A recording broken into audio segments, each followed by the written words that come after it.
Hello students, myself Panav Bawalkar and we are studying chapter 1 sets. In chapter 1 sets, we are studying the differences of set. Difference of sets कैसे find करना है, तो इसको हम example के through समझते हैं कि मुझे पास एक सेट है ए 1 2 3 4 और बी इज इक्वल टू है 3 4 5 और 6। जब मुझे ए माइनस बी करना है तो हम क्या ध्यान रखेंगे, जो कॉमन एलिमेंट्स हम उनको क्या कर देंगे, सब्ट्रैक्ट कर देंगे। और ए में से बी को माइनस कर रहा हूँ तो 1 बचा रहेगा, 2 बचा रहेगा, 3 कॉमन एलिमेंट है नहीं लिखेंगे, 4 भी कॉमन एलिमेंट है नहीं लिखेंगे, और 5 और 6 ए में से बी को माइनस कर रहे हैं इसलिए केवल ए के रिमेनिंग एलिमेंट्स बचेंगे। यहाँ पर ए कितना था 1 2 3 4 3 4, बी कितना है 3 4 5 6। तो ए और बी में जो कॉमन एलिमेंट्स है वो सब्ट्रैक्ट हो जाएंगे, और जब मैं ए में से बी को माइनस कर रहा हूँ तो रिमेनिंग एलिमेंट जो बचेंगे वो किसके बचेंगे, 1 और 2 ए के। तो इसको हम डिस्क्राइब कैसे करते हैं कि A minus B is equal to X such that X is element of A and X is not element of B. A minus B को हम क्या लिख रहे हैं, एलिमेंट आएगा आपका x, इस टाइप से आएगा कि x किसका एलिमेंट होगा, a का, but x is not element of b। ये हमको ध्यान रखना है। हम एक एग्जांपल और देख रहे हैं, मेरे पास एक सेट a है, a इज इक्वल टू 1 2 3 4 5 6 और b इज इक्वल टू मेरे पास 2 4 6 है। जब मैं a माइनस बी करता हूँ, a माइनस बी करते तो हमने पहले भी समझा है कि जब a में से b माइनस करते हैं तो a और b के जो कॉमन एलिमेंट है वो चले जाएंगे और a माइनस बी में केवल a के रिमेनिंग एलिमेंट्स बचेंगे। देखिए 1 यहाँ पर बच रहा है, 2 कॉमन एलिमेंट खत्म हो जाएगा, कौन बचा यहाँ पर 3, यहाँ पर 4 कॉमन एलिमेंट है इसको हम नहीं लिख पाएंगे, 5 यहाँ पर बचेगा और 6 कॉमन एलिमेंट है तो ये कैंसिल हो गया। बट अब यहाँ b में 8 बच रहा है तो हम b के एलिमेंट्स को यहाँ पर नहीं लिखेंगे, हम किसको लिखेंगे, जो a के रिमेनिंग एलिमेंट्स होगा उसी को हम लिखेंगे। पर अगर मुझे किसी ने बोला है कि b माइनस a करना है, b में से किसको माइनस करना है मुझे, a को, तो क्या होगा, देखिए 2 कॉमन एलिमेंट है चला जाएगा, 4 भी कॉमन एलिमेंट है चला जाएगा, 6 भी कॉमन एलिमेंट है चला जाएगा। अब केवल कौन बच रहा है, 8, किसका एलिमेंट है ये, b का, कौन बचेगा केवल यहाँ पर 8, क्यों, क्योंकि हमने लिखा है b में से एक एलिमेंट को माइनस कर रहे हैं और यहाँ पर वही एलिमेंट बचेगा जो b में रिमेन रहेगा। हम यहाँ पर a के बचे हुए एलिमेंट्स को नहीं लिखेंगे। अब हमारी नेक्स्ट पार्ट है properties of difference of set. तो पहली प्रॉपर्टी a माइनस बी को हम लिखेंगे a intersection B not, B not मतलब बी कॉम्प्लीमेंट, मतलब a माइनस बी जो होगा वो a इंटरसेक्शन b कॉम्प्लीमेंट के इक्वल होगा। यहाँ पर हम तीसरी बात समझें, a minus B is equal to a intersection b complement. Complement अच्छी तरीके से आप समझ चुके हैं, इंटरसेक्शन भी आप अच्छी तरीके से जानते हैं। सेकंड, अगर मुझे किसी ने बोला b माइनस ए तो b minus A is equal to क्या होगा, b इंटरसेक्शन a कॉम्प्लीमेंट। अगर मैं b में से एक एलिमेंट को सब्ट्रैक्ट कर रहा हूँ तो मेरा प्रॉपर्टी क्या होगा, b इंटरसेक्शन a कॉम्प्लीमेंट। ये प्रॉपर्टीज हमें अच्छे से ध्यान रखनी है। हम एक क्वेश्चन और समझ रहे हैं, जैसे हमारे पास यूनिवर्सल सेट है 1 2 3 4 5 6, a इज इक्वल टू 2 3 और b इज इक्वल टू 3 4 5। हमें फाइंड करना है b dash minus a dash, और सेकंड कंडीशन में हमें b माइनस a का डैश मतलब कॉम्प्लीमेंट फाइंड करना है। इस कंडीशन में हम सबसे पहले क्या निकालेंगे, b का कॉम्प्लीमेंट।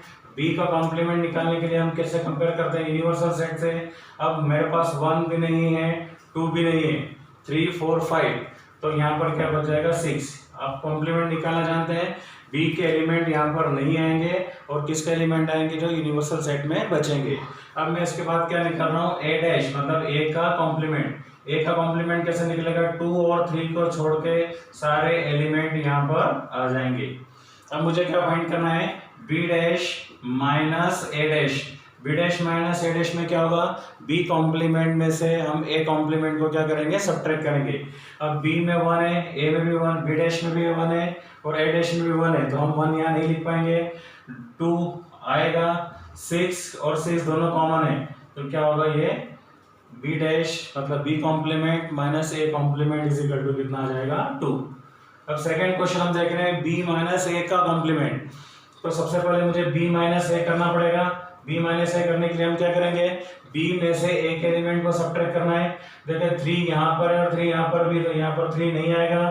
4 और 5 इसके क्या होंगे, एलिमेंट्स होंगे। बी माइनस ए के एलिमेंट्स क्या होंगे, 4 और 5। अब मुझे फाइंड करना है बी माइनस ए का कॉम्प्लीमेंट।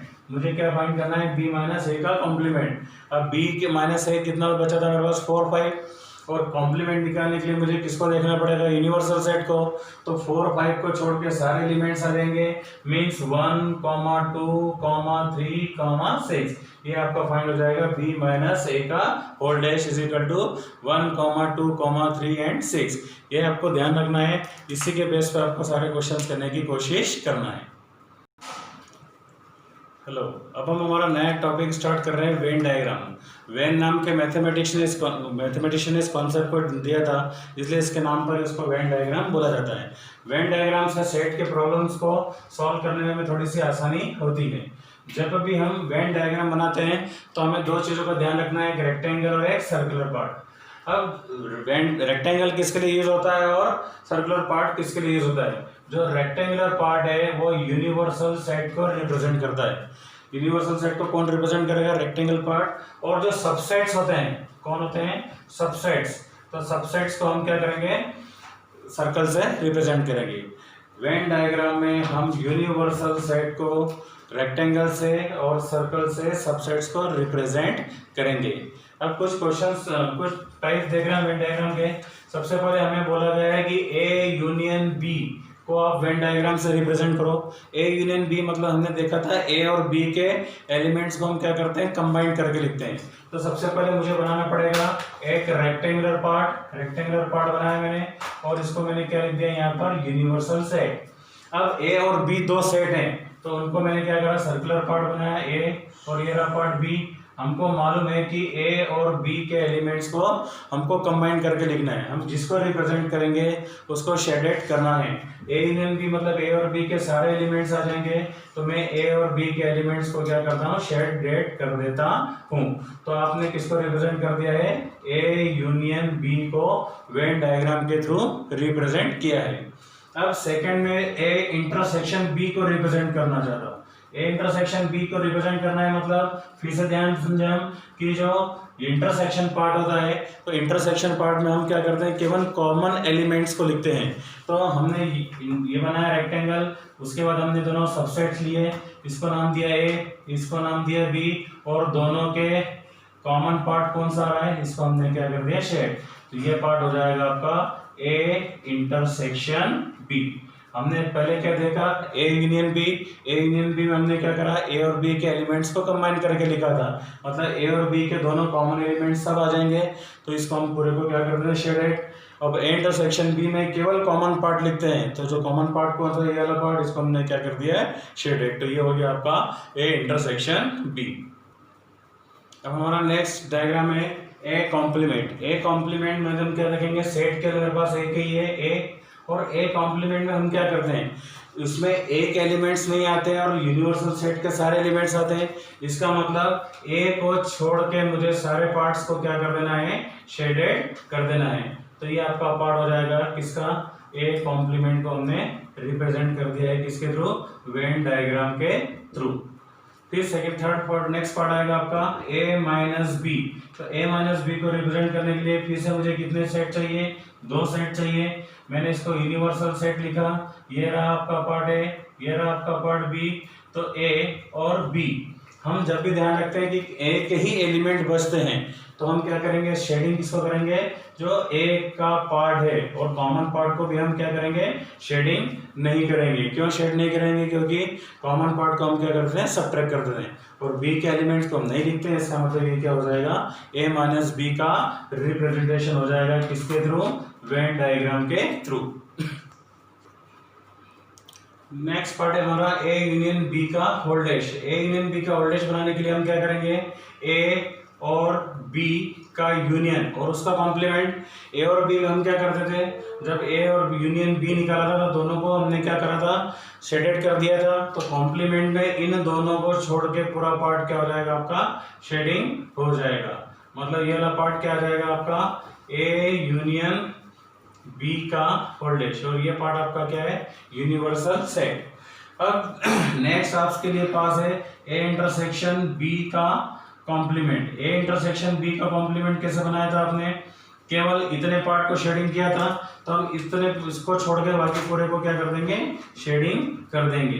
तो ये वाला पार्ट क्या हो जाएगा आपका, ए इंटरसेक्शन बी का, ये सेट आपका ए है, ये बी है, तो ये वाला पार्ट भी आपका क्या हो जाएगा, शेडिंग। कौन सा पार्ट बचेगा, केवल बीच का। इंटरसेक्शन में केवल इसको शेड किया था और बाकी को पूरा खाली छोड़ा था। अब उल्टा होगा, क्या करेंगे हम, इसको छोड़ के बाकी सबको अब मुझे निकालना है ए डैश इंटरसेक्शन बी डैश। तो ए डैश इंटरसेक्शन बी डैश निकालने के लिए मुझे क्या करना है, ए है और बी है, तो ये रहा है आपका, ये रहा बी, और मैं इसको शेडिंग कर दूंगा किस टाइप से, ये पूरा शेड कर दिया हमने।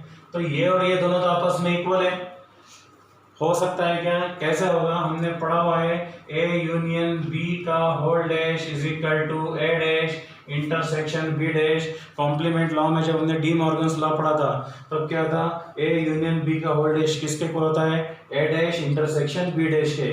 तो ये दोनों एलिमेंट्स कैसे होंगे आपके, दोनों वेन डायग्राम आपके कैसे होंगे, सेम होंगे। वैसे ही यहाँ पर भी हमको क्या निकालना है, ए डैश यूनियन बी डैश, किसको फाइंड करना है हमको, ए डैश यूनियन बी डैश। तो फिर वही कहानी, जो इसकी कहानी होगी वही हमको यहाँ पर भी करनी पड़ेगी। तो ये रहा आपका है, ये रहा बी, इसको छोड़ के हम पूरे को क्या कर देंगे, शेडिंग कर देंगे। यहाँ पर भी कौन सा पार्ट यूज होगा आपका, डी मॉर्गन्स लॉ का सेकंड स्टेटमेंट यहाँ पर फॉलो होगा। वो क्या था, ए इंटरसेक्शन बी का complement is equal to A dash union B dash. तो ये डिफरेंट टाइप के हमने वेन डायग्राम देखे, इसके बेसिस पे हम दूसरे क्वेश्चन करेंगे और अगले लेक्चर में हम 3 सेट का वेन डायग्राम बनाना सीखेंगे।